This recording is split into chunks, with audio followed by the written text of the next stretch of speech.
Welcome, welcome. I'm super excited you're here with me today. My name is Cindy, and our career changers, transitioning teachers, and those returning to the workforce to find amazing jobs match our current one.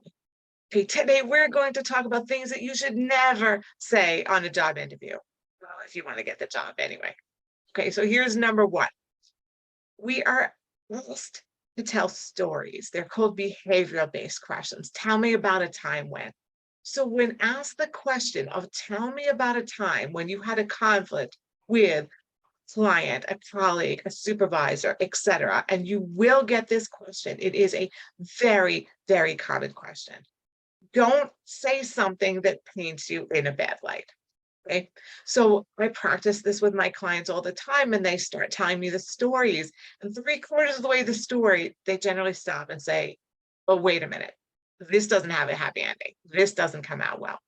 So practice, think about a story that shows your initiative to rectify the problem and how over time you were able to correct it, and that in the end, everybody was singing kumbaya together, right? I mean, you get the picture, right? How everything was able to, you were taking something from a situation that was very poor and there was a lot of conflict, and you were able to resolve the problem, which shows your leadership skills, which shows your conflict resolution skills, which shows your communication skills, your people skills, and even your ability to take care of things without needing to escalate it and raise it up to a supervisor or manager level.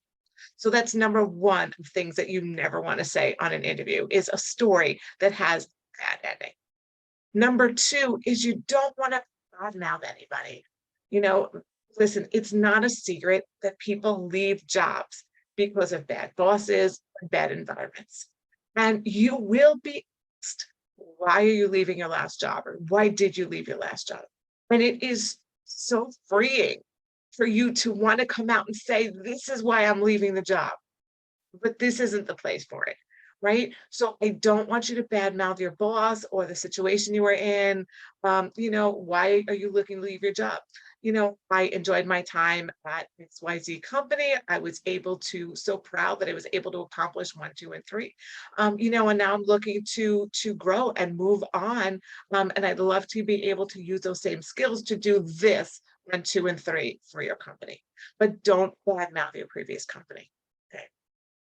And number three is when you were asked that question that we all hate to answer about, tell me about your greatest weakness, make sure you're not talking about something that's really important for this job. So, for example, with one of my previous clients, she wanted to say that her greatest weakness was technology. And I'm like, but this is a job that requires a lot of technology. You can't say that, right? And I helped her to even realize what she didn't even realize about herself. She was a transitioning teacher, was that she knew way more technology than she thought she did. And that she used technology every day, and she had mastered many different platforms. So I took her from going to say, my weakness is technology, to say, I'm very strong in technology. I'm really tech savvy, and this is what I can do. So be careful to not talk about a weakness that is something that is vital for the job you're applying for, because that's going to be an instant you're not the right fit. Okay. So practice. Practice for these interviews. It's going to help you so that when you're telling all these stories, you're careful enough and you have your stories honed in so that you're not going to make these mistakes and say things that you shouldn't while on that job interview. If you want more practice and you want more support and help, that's exactly what I do. Pop the link below for a free 45-minute discovery call to talk about how I can help you to achieve success in your job search. I hope you found this super helpful. I hope you have a super productive week. Always remember you're a warrior. I'll catch you next time. Bye-bye.